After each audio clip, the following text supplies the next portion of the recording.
তো চলেন আজকে সবার সাথে একটা গল্প শেয়ার করি, আর সাথে সাথে আমার ফার্মের কোয়েলের ডিম রান্না করি। তো আমরা 5টা কোয়েল পাখি এনেছি অনেক দিন আগে ফার্মার্সদের বাড়ি থেকে। তো একটা মারা গেছে আনার পরের দিনই, আর বাকি যে 4টা আছে ওখানে 3টা মেয়ে আর একটা ছেলে। তো প্রতিদিনই 2-4টা করে ডিম দেয়। তো ডিমগুলো জমাতে জমাতে অনেকগুলো হয়ে গেছে। বাসায় কেউ আমাদের এই ডিমগুলো খায়ও না, আর আমিও সময় পাচ্ছিলাম না যে কাউকে কিছু করে দিব। তো এর ভিতরে একদিন আমি কাজ থেকে এসে অনেকগুলো ডিম ভেজেছি। তো কেউ বুঝতেই পারেনি, ওগুলো অবশ্যই আমি মুরগির ডিমের সাথে অ্যাড করে দিয়েছিলাম। যেহেতু অনেকগুলো জমে গেছে আমি কি করব, আর বাচ্চারাও এগুলো খায় না। তো একদিন শুধু ভেজে খেয়েছি অনেকগুলো, আর আজকে যেগুলো ছিল ওগুলোকে আমি চিন্তা করলাম একটু রান্না করি। বাসায় যেহেতু আসছি, রান্না করলে হয়তো বা সবাই একটু খাবে। রান্না করলে যে কোনো কিছুই একটু মজা হয়। চিন্তা করেছি একটু মাংসের মতো করে সব মশলা কষিয়ে মাংসের মশলা দিয়ে রান্না করি। তো যেই কথাটা আমি এই ডিম রান্না করতে করতে একা একা ভাবতেছি যে ইদানিং পৃথিবীতে এমন একটা অবস্থা হয়েছে, সেটা বাংলাদেশ হোক বিদেশে হোক যেখানেই হোক না কেন, মানুষের ভিতরে ভালোবাসা আন্তরিকতা সব কিছুর এতটা ঘাটতি হয়েছে। কেউ না কাউকে এখন আর মানে কি বলবো, ইনভাইট করা বা কেউ কারো বাসায় যাওয়া, কাউকে নেয়া খাওয়ানো বা মেহমান আসা, একটা ব্যাপার আছে না। ছোটোবেলায় আমরা দেখেছি আমাদের বাসাতে অনেক মেহমান আসতো, খালা খালু খালাতো ভাই বোন আত্মীয় স্বজন সবাই কিন্তু আসতো, সবার বাসায়ই আসতো। এটা আমরা যারা মানে ছোট থেকে বড় হয়েছি, যাদের বড় বড় ফ্যামিলি আছে তারা সবাই জানে সব বাসায় একটা গ্যাদারিং হতো। বা ছোটোবেলা থেকে আমরা খুব খুশি হতাম বাসায় গেস্ট আসলে, যেই আসুক না কেন, চাচা মামা খালা যেই হোক না কেন। তো তারপরে আমাদের বোনরা যখন বড় হয়ে গেল, বোনদের বিয়ে হয়ে গেল, তারা আসতো তাদের বাচ্চা হাজব্যান্ড নিয়ে, তাও ভীষণই খুশি হতাম। একটা আন্তরিকতা ছিল ছোটোবেলায়, এটা দেখেই আমরা বড় হয়েছি।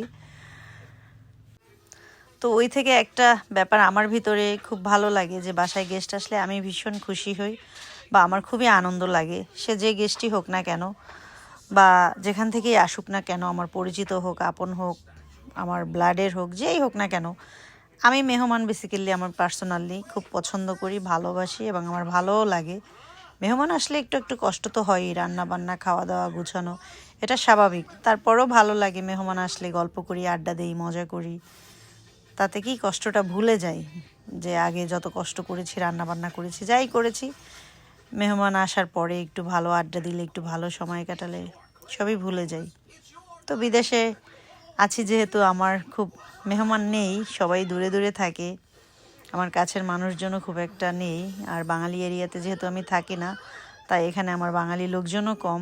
বাট আমি আশা করি একটু পরিচিত হোক বা যাই হোক, একটু আপনজন যেই হোক না কেন আমার বাসায় আসুক। আমি মাসে অন্তত একবার হলেও সবাইকে নিয়ে একটু আড্ডা দিই, পার্টি দিই, এটা আমার খুবই ভালো লাগে। বাট কিছু কিছু মানুষের কথা চিন্তা করলে মানে, তো আমি দেখেছি কিছু কিছু মানুষ আছে, এমন মানুষ যারা কিনা মেহমান পছন্দ করে না। তারপরে বন্ধু বান্ধব যেই হোক না কেন, মানে গল্প করতে ভালো লাগে বাট কথা বলতে ভালো লাগে, বা তার বাসায় আসুক বা তাকে বাসায় নেক বা তাকে আপ্যায়ন করুক, তাকে খাওয়াক বা তারা আসুক, এই জিনিসটা আমি দেখেছি অনেকেই পছন্দ করে না।